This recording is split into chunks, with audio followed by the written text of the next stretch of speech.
Now at 6, they paid money up front to an in-home daycare provider. The parents claim that provider closed up shop and took off.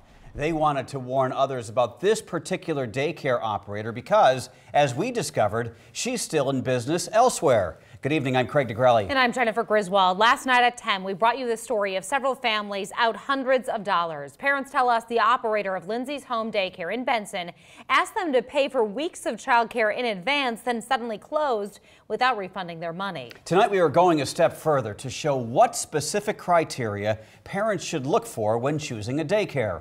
Reporter Megan Hahn has our continuing coverage tonight. Megan. Choosing a child care provider can be stressful. Sometimes it can be an overwhelming process, especially if you don't know what to look for. I break it down.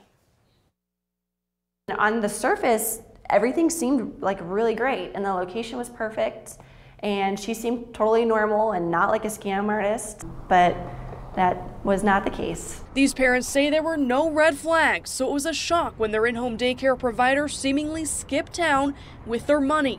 Both say they found Lindsay's Home Daycare through Facebook groups. We visited her house before we ever signed any contracts, and everything else was seemingly normal. In-home facilities like Lindsay's Home Daycare can be convenient and budget-friendly and are popular with many parents. So what should you know if you're choosing an in-home daycare? Does the child care provider have a handbook?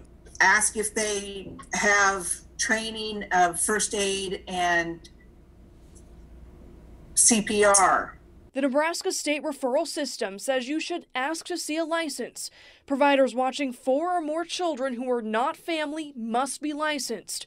Request a background check, call references, and drop in unannounced for a tour. Non-licensed provider, look up on the sex offender registry. Look at the sex offender where they're located. They might be the greatest person, but there might be a sex offender that lives right next door. Look through the State Department of Health and Human Services website to see if the daycare has passed disciplinary action.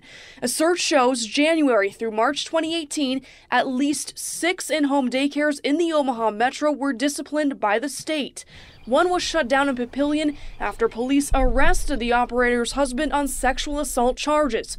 It's why experts say parents should trust their instincts when choosing childcare. You can never be sure of anything. If there's any signs, in your gut that you say, oh, this isn't quite right, then, trust your gut and keep finding. The Nebraska Resource and Referral System says you should always look into at least 3 child care providers before picking the best fit for your child. We'll have more tips on our website at 3newsnow.com. Reporting in studio, I'm Megan Hahn, 3 News Now.